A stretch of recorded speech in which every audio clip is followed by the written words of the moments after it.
ಹೀರೆಕಾಯಿ ಬೇಳೆ ಮಸ್ಕಾಯಿ ಮಾಡ್ತಾಯಿದ್ದೀನಿ. ತುಂಬ ಚೆನ್ನಾಗಿರುತ್ತೆ ಮುದ್ದೆ ಅನ್ನಕ್ಕೆ.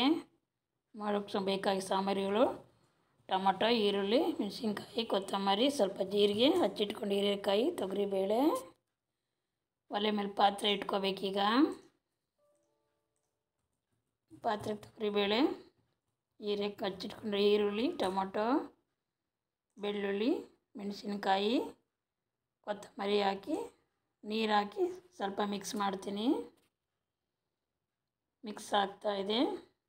ಇದಕ್ಕೆ ಸ್ವಲ್ಪ ಒಂದು ಟೇಬಲ್ ಸ್ಪೂನ್ ಧನಿಯಾ ಪುಡಿ, ಒಂದು ಸ್ವಲ್ಪ ಅರಿಶಿನ ಪುಡಿ, ಹಚ್ಚಿಟ್ಕೊಂಡು ಹೀರೆಕಾಯಿ ಹಾಕಿ ಸ್ವಲ್ಪ ಮಿಕ್ಸ್ ಮಾಡಬೇಕು. ಮಿಕ್ಸ್ ಮಾಡಿದ್ದಕ್ಕೆ ಒಂದು ಮೂರು ವಿಷಲ್ ಆಗಬೇಕು. 3 ವಿಷಲ್ ಆದಮೇಲೆ ನೋಡಿ ಚೆನ್ನಾಗಿ ಬೆಂದಿದೆ. ಈಗ ಇದು ಸ್ವಲ್ಪ ನೀರು ಬಸ್ಕೊಂಡು ಸೈಡಲ್ಲಿ ಇಟ್ಕೋಬೇಕು. ಮಸೆ ಕಡ್ಡಿ ತೊಗೊಂಡು ಚೆನ್ನಾಗಿ ಇದನ್ನು ಮಸ್ಕೋಬೇಕು. ತುಂಬ ಚೆನ್ನಾಗಿ ಮಸ್ತಷ್ಟು ಚೆನ್ನಾಗಿರುತ್ತೆ ಸಾಂಬಾರು. ಈಗ ಮಸ್ತಿದಾಗಿದೆ.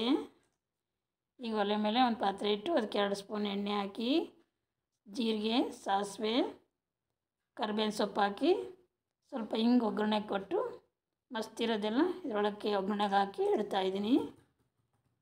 ಸ್ವಲ್ಪ ಹಂಗೆ ಉಪ್ಪು ಹಾಕಿ ಬೇಯಕ್ಕೆ ಬಿಡ್ತೀನಿ. ತುಂಬ ರುಚಿಯಾಗಿರುತ್ತೆ. ಸ್ವಲ್ಪ ಒಂದು ಕುದಿ ಬೇಯಬೇಕಿದು. ಮಧ್ಯಾಹ್ನದ ಊಟಕ್ಕೆ ಮುದ್ದೆ ಅನ್ನೋ ಜೊತೆಗೆ ಸರ್ವ್ ಮಾಡ್ತಾಯಿದ್ದೀನಿ. ನೋಡಿ ತುಂಬ ಚೆನ್ನಾಗಿದೆ. ನೀವು ಒಂದ್ಸಲ ಟ್ರೈ ಮಾಡಿ. ಈ ಕೊಪ್ಪಳ ಜೊತೆ ಉಪ್ಪಿನಕಾಯಿ ಚೆನ್ನಾಗಿರುತ್ತೆ.